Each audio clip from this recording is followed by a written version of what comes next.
Hi, my loves. Welcome to my blog. Kind of makes me feel like it's 2016, you know? I'm coming to you from an island that's unintentionally changed my life and continues to change my life. For a while, I thought it would be nice to visit here, but there's a ton of places I've wanted to visit. Mostly because I thought it would be beautiful, or for the food, or the climate, culture, art, museums. I first found myself here because I was freezing in the height of winter in Seoul, Korea. I could feel the cold in my bones, and my body was craving warmth. Bali was my top choice. I went for it. I found myself in this little beach town, totally taken aback by the environment. To be honest, I was disappointed. I felt it was kind of dirty, unkempt, and felt so far from home. Oddly, I hadn't felt that way in the past 7 months I'd been traveling out of the country. Before I arrived, I found a yoga studio nearby. I'd planned to take classes at, maybe a massage or two at their spa. However, yet, there was this aloneness I felt that was terrifying me. I quickly booked a massage, called a car, and within a few minutes I was at the spa, taken aback at their kindness. The lady before me on her knees, washing my feet, preparing me for the massage. The warm tea I drank as I settled into the feeling of being seen. Sometimes, through the neurodivergent lens, when we are not seen, it can confuse the nervous system to question if we are here at all. There was a cacao ceremony a few days later, and I swiftly picked up a ticket and made my way over. I had no expectations. I'd gone to different spiritual things like this before, sound meditations, gong baths, etc. And I judged the woman who was leading the ceremony, and I judged the women who were sitting alongside me in circle. Of course, I didn't do this intentionally. I didn't even know I was doing it. Yet, the proof is in the pudding. That evening, we all wrote down on a piece of paper something we were ready to let go of, and wrote down what we would do to bring in something new. And then we placed our intentions into this bowl and set it on fire. and it sounds like kind of crazy to say it, but it's not crazy at all. It's beautiful. It's actually really, really beautiful. And with the fire that was lit, the papers turned to ash. Let's talk about alchemy. Given that I knew the last paper would be the most powerful, I waited until everyone else placed their papers and used mine as a seal of sorts. Ironically, as soon as my paper touched the flames, the candle above it went out. I don't think I'm the superstitious type, despite what others may think. Yet I was like, okay, thank you, it is done. Afterwards, the gal next to me picked up a little chat, and she asked me what I thought about the event. I spoke fondly of it, and embarrassingly, I said that the power of the one who leads the ceremony impacts the level of transformation from it. And to me, I was implying that the ceremony was kind of mid. Before that ceremony, I'd been quiet on social media for 18 months. There was something that I experienced, and I was so ashamed of myself that I just wanted to hide. I didn't want anyone especially that person I felt so humiliated by to see any of my posts. For some reason, that was my idea of a response.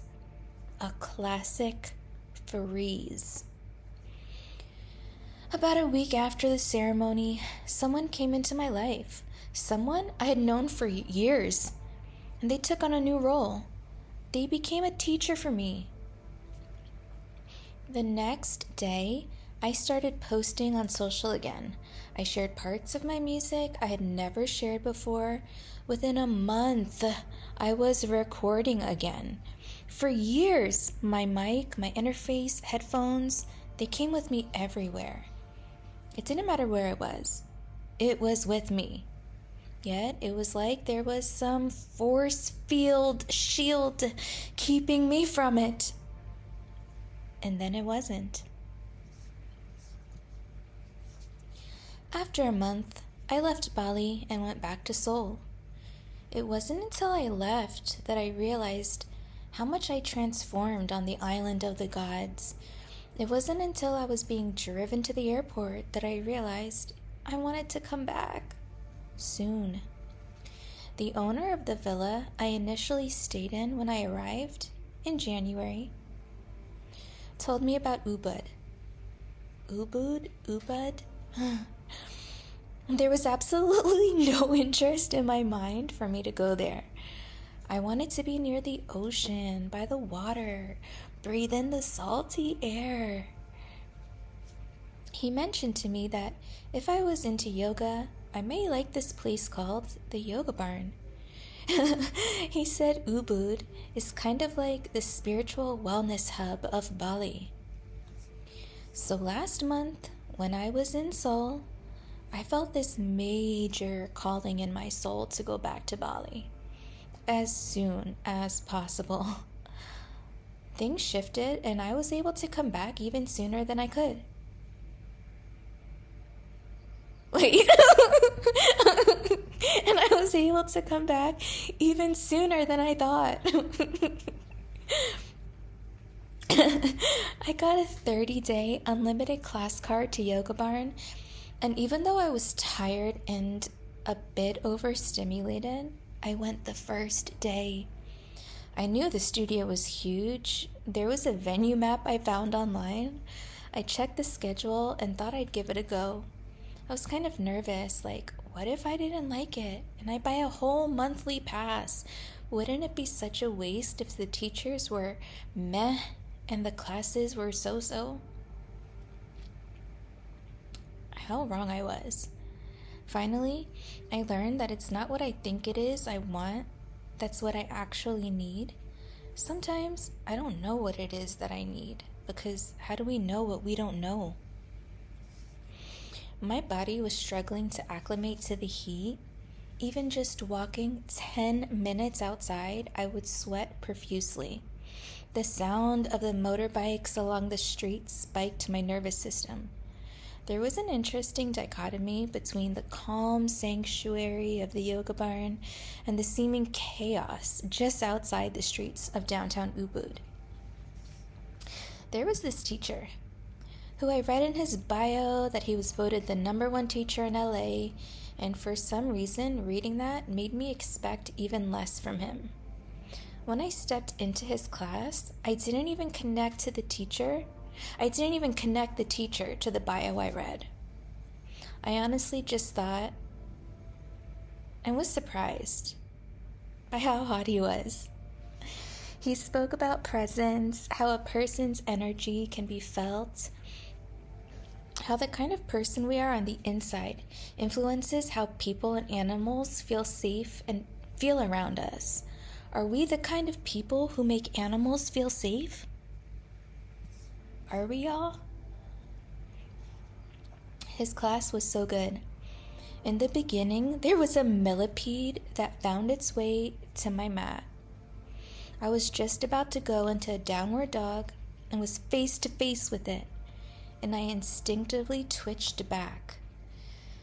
To be one with nature. I was honestly afraid because in Hawaii, there's these millipedes that are massive and huge and also poisonous if it bites you. This one was way smaller, but still. It eventually made its way off my mat, and I used a nice prop to create a border between it and me. Yet the damage was done, meaning I started sweating. And because the hatha flow was in full swing, the sweat just perpetuated more sweat. And the embarrassment of my sweat led to me sweating even more. Yet I think I needed to sweat it out a bit, to not give a, to just let myself be, even hot, even sweaty. A few days later, I found myself in his vibrational medicine class. He spoke about how ubud came from a word that means medicine, and he kept asking us why we were there. What was our intention for being in that class? The intention I stated to myself was actually nothing to do with the class itself. It was simply a desire of mine.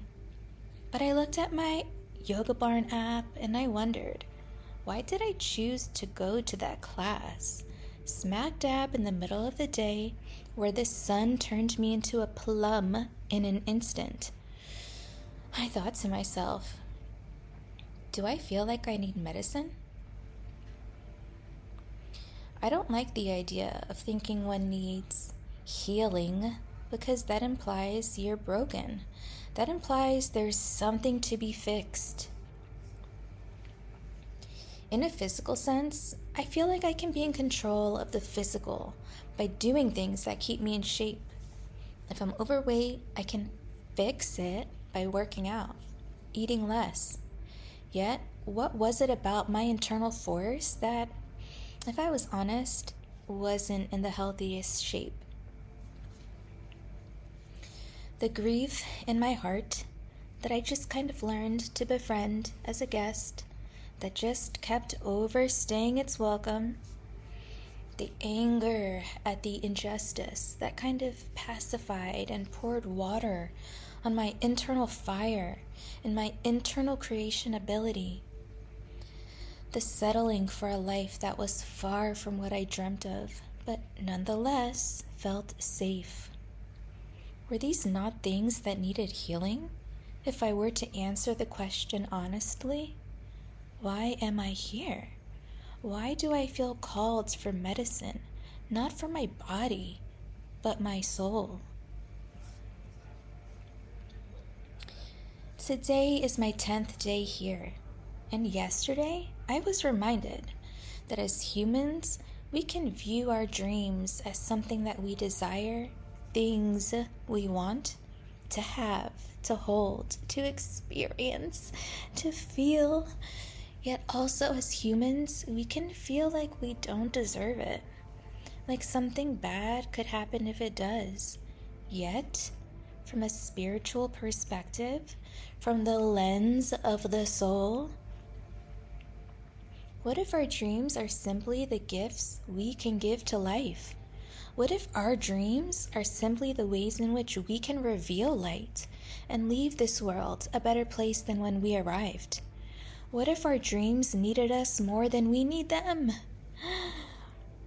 Then it makes having everything we desire from our heart feel a lot less selfish and more of a responsibility, more of a right, more of something natural, like breathing.